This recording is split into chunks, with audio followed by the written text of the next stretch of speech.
Today we'll be exploring The Diving Bell and the Butterfly by Jean-Dominique Bauby.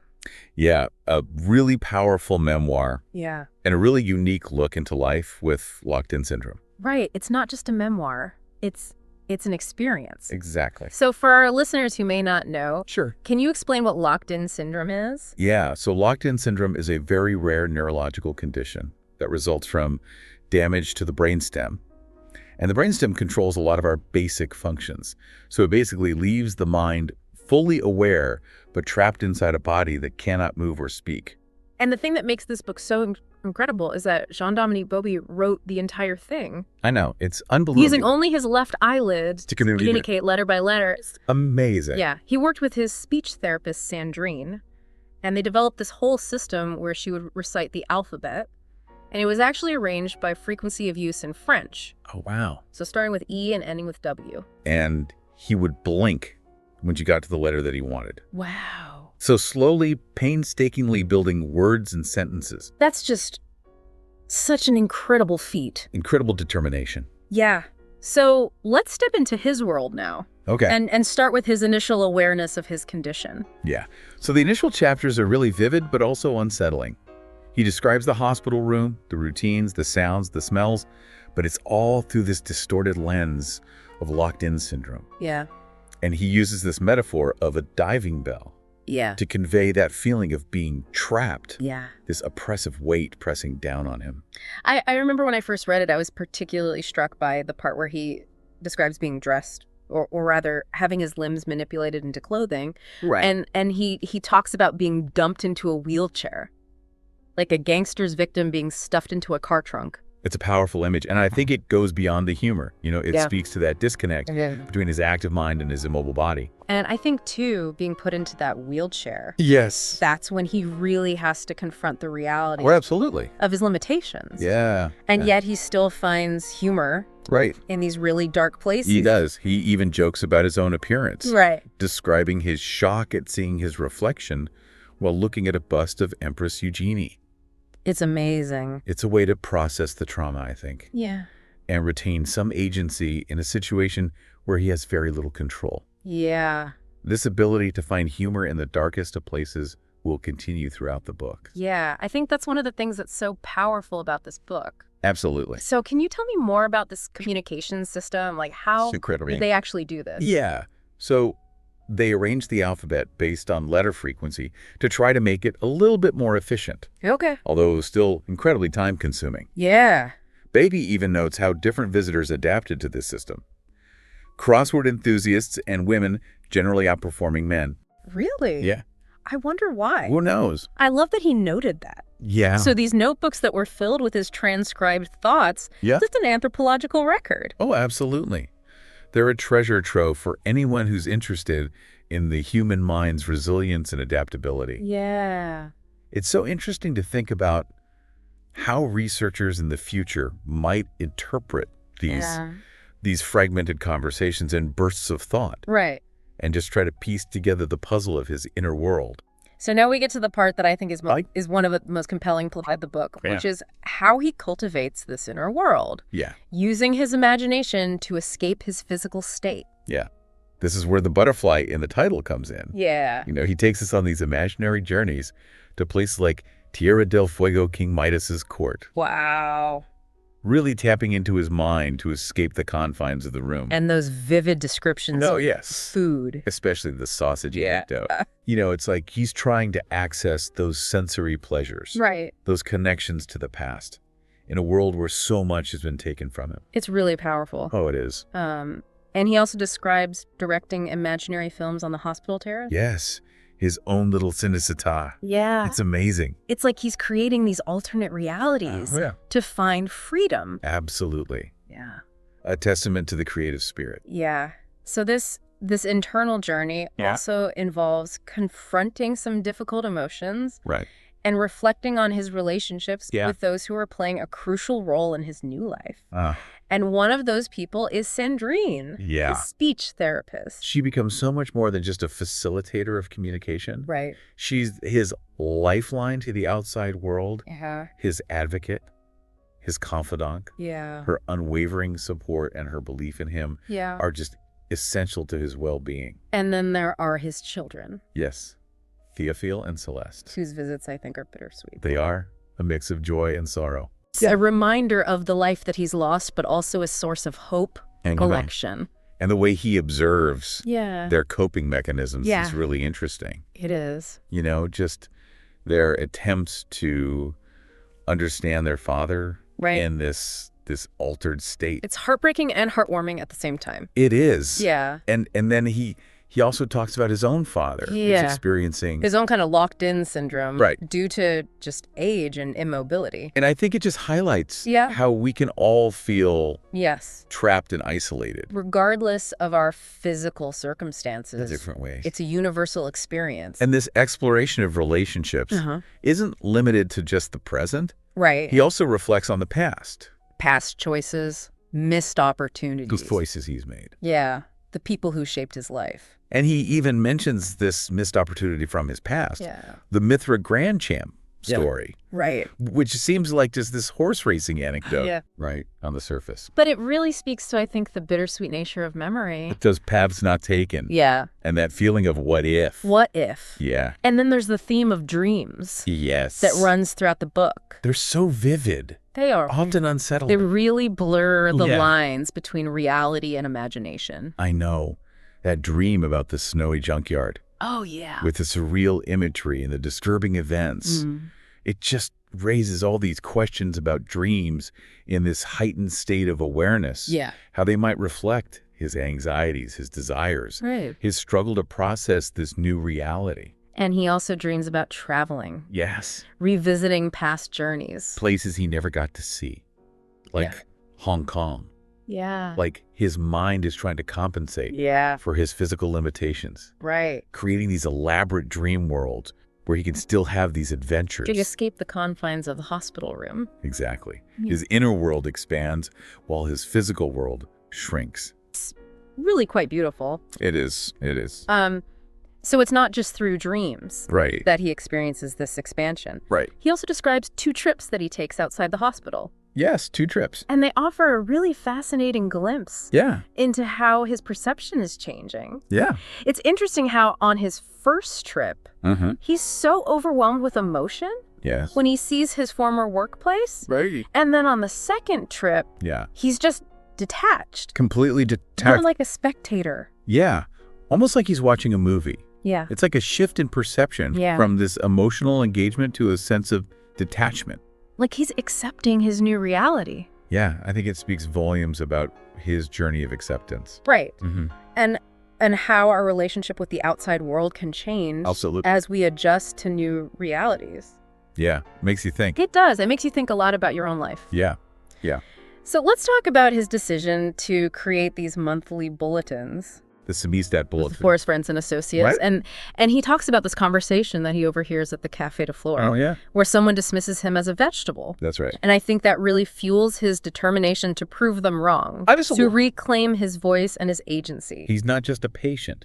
He's a person Right. with thoughts and feelings and ideas. And he also talks about the different types of letters that he receives, Yeah. and he cherishes them all He does. as a testament to the enduring power of connection. Some serious, some philosophical, some just lighthearted anecdotes. Right. But they all provide this link to the world beyond the hospital. It's really beautiful how he Yeah. finds so much meaning in those letters. Human connection is so powerful. So powerful. Yeah. Yeah. Before we move on, I want to talk about December 8th, 1995. Okay. The day everything changed. The day everything changed for him. Yes. And he recounts the details of that day with such clarity. It's almost haunting. It's almost haunting. Knowing what we know now. And there's this motif of a day in the life playing throughout the day. Oh, yeah. The Beatles song. Yeah. It's like the lyrics are foreshadowing. They are. It's like foreshadowing. This disruption that's about to happen. It gives me chills just thinking about it. It's powerful. And as he details his day, dealing with work stresses this long, boring lunch. Right. It really highlights That contrast between the mundane and the profound. And he even mentions feeling exhausted. Yeah. And wanting to cancel his plans with his son. Yeah.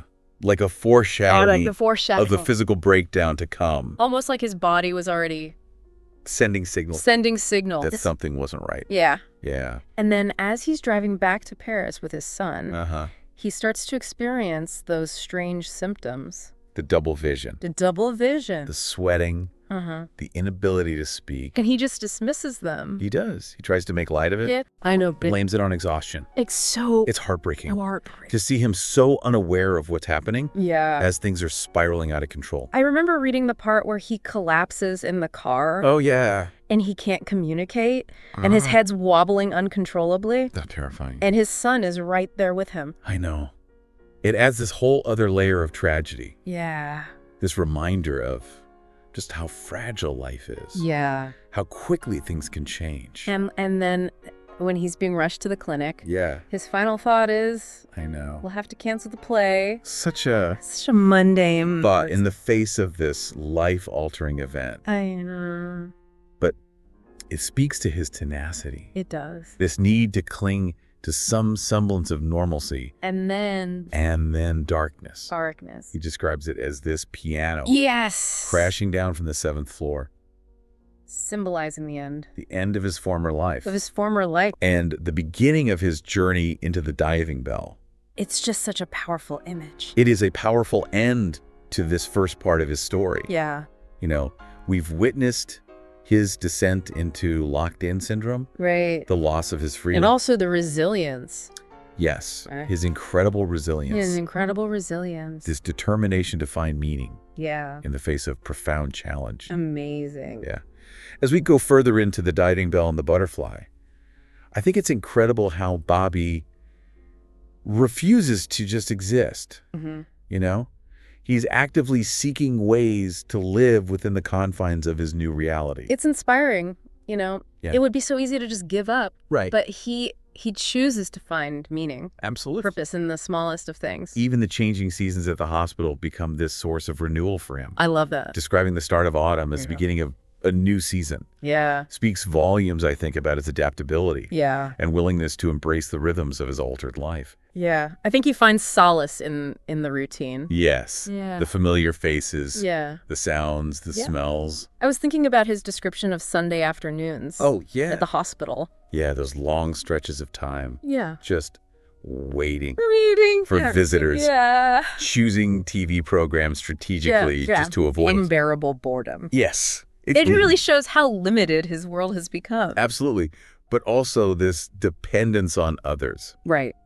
for even the simplest things. Just to change the channel, Right. to scratch an itch. Yeah. And it's such a contrast to his former life With a huge contrast. as a magazine editor. A high-powered magazine editor. And yet Cool. he still manages to stay connected to his passions. Yeah. You know, reading, listening to music. Composing stories and articles in his mind. This is where I think the butterfly really takes flight. Oh, it does. Yeah. His physical world may have shrunk, Yeah. but his inner world just expands limitlessly. Limitlessly. Yeah. He describes it as listening to the butterflies I love that. fluttering inside his head. It's a beautiful metaphor. It is, for the power of imagination. And he takes us on these imaginary trips. He does, piecing Yeah. together memories Yes. to create these vivid landscapes. these incredible places. Places like New York, Rangoon, And then the Nevada desert. and that trip to Hong Kong, Oh, yeah. a place he always wanted to visit. That he never got to. He never had the chance. So poignant. It is,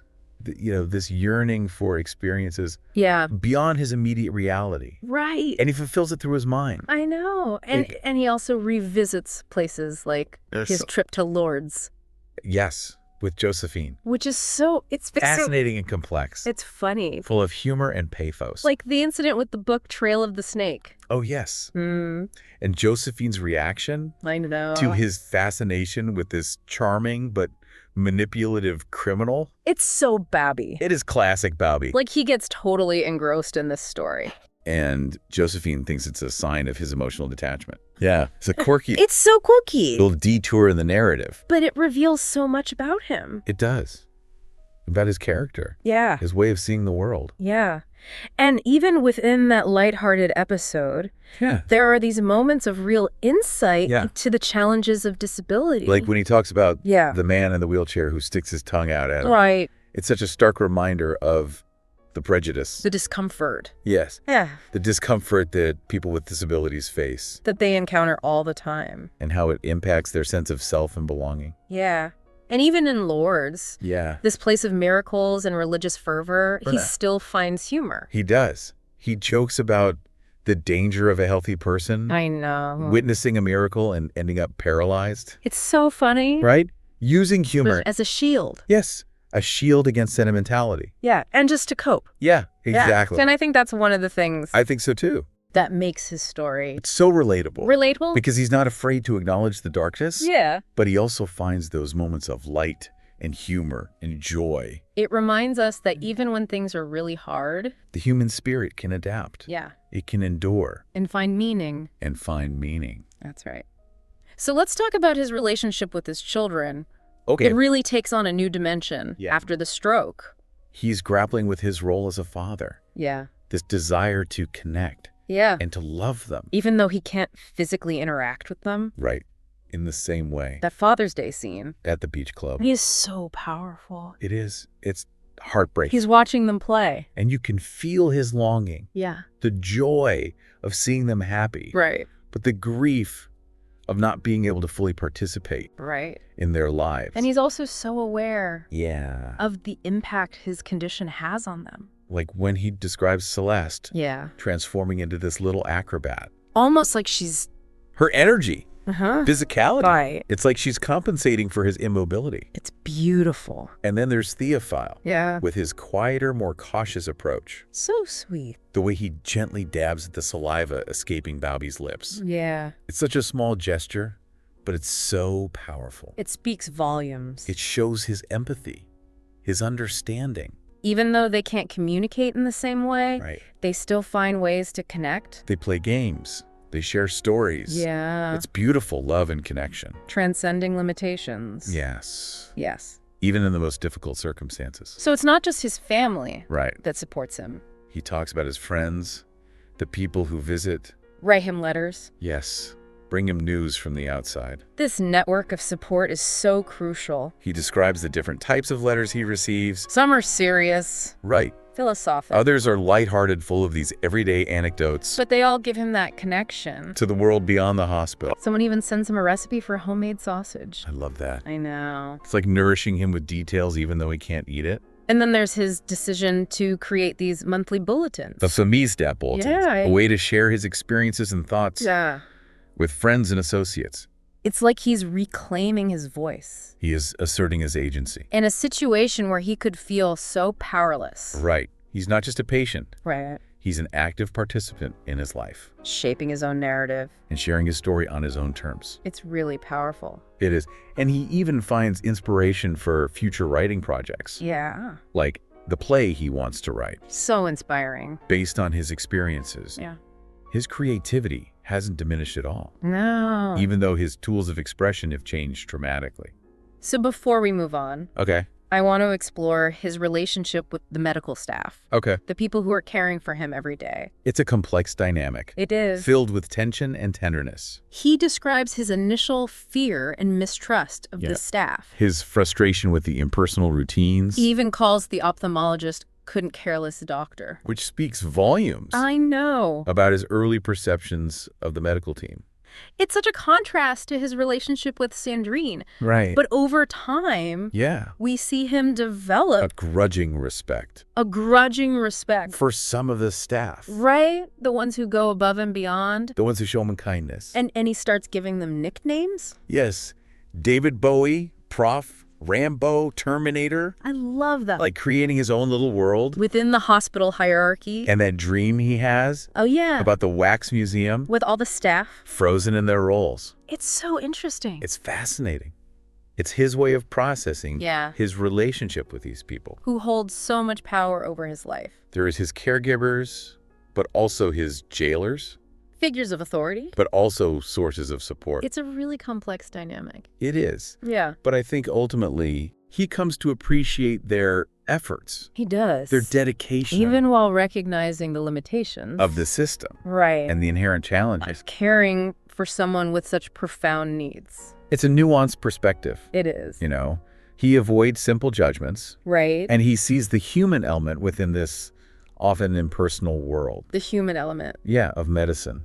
So as we reach the final part of Bauby's story, The end of his journey. it's like we're right there on the edge of his fate. Standing on the precipice. And he takes us back to that last day of freedom before everything changed. December 8th, 1995. And even those ordinary moments, they become so poignant.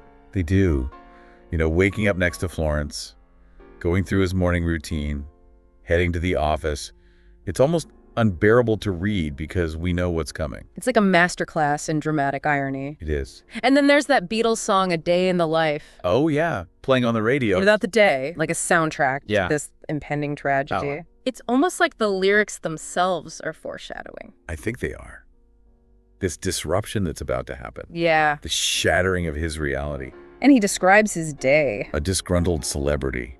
A long, boring lunch. Dealing with traffic. Right, the transport strike. And it really highlights the contrast between the mundane and the profound. Yeah. It's like life is playing a cruel joke. And he even says I know. he feels exhausted. He wants to cancel his plans with his son. Like a foreshadowing of what's to come. Yeah. Almost like his body's trying to tell him something. Yeah. But he's not listening. And then as he's driving back to Paris with Theophile, with his son, those strange symptoms. Oh yeah, the double vision. Right, the inability to speak. And he tries to brush it off. Dismisses exhaustion. He even jokes about it. It's so terrifying to read. I know, because we know what's happening. Yeah. This lack of awareness. And when he collapses in the car, it's so scary. And he can't communicate. His head's wobbling. And his son is right there. It's just awful. It's just awful to think about. It's a reminder of just how fragile life is. Yes. How quickly things can change. In an instant, everything can be different. And then he's being rushed to the clinic. Yeah. And his final thought. We'll have to cancel the play. Such an ordinary thought. I know. In the face of something so extraordinary. So mundane. But it shows his tenacity. His need to cling to normalcy. Even when everything's falling apart and then light darkness, that image of the piano crashing. It's on the 7th floor. The end of his former life. Like a sudden, a brutal, stop. A symbolic severing. Yeah, so we've journeyed with Bauby. Through the depths of his experience. What can we take away from this story? I think the diving bell and the butterfly is a testament to the human spirit. To its resilience. Even when faced with unimaginable adversity. His physical world shrunk. But his inner world expanded. It's a reminder to us all that we have this incredible power of imagination. Even in the darkest of times. It's a reminder of the power of communication. Of connection. Of finding meaning. Even when circumstances seem to limit us. What are the diving bells in our own lives? Yeah. What limitations do we place on ourselves? How can we find our own butterflies? Those sources of hope. Creativity. That allow us to transcend our boundaries. If you haven't read this book, shoot, it's a journey that will stay with you long after you finish it.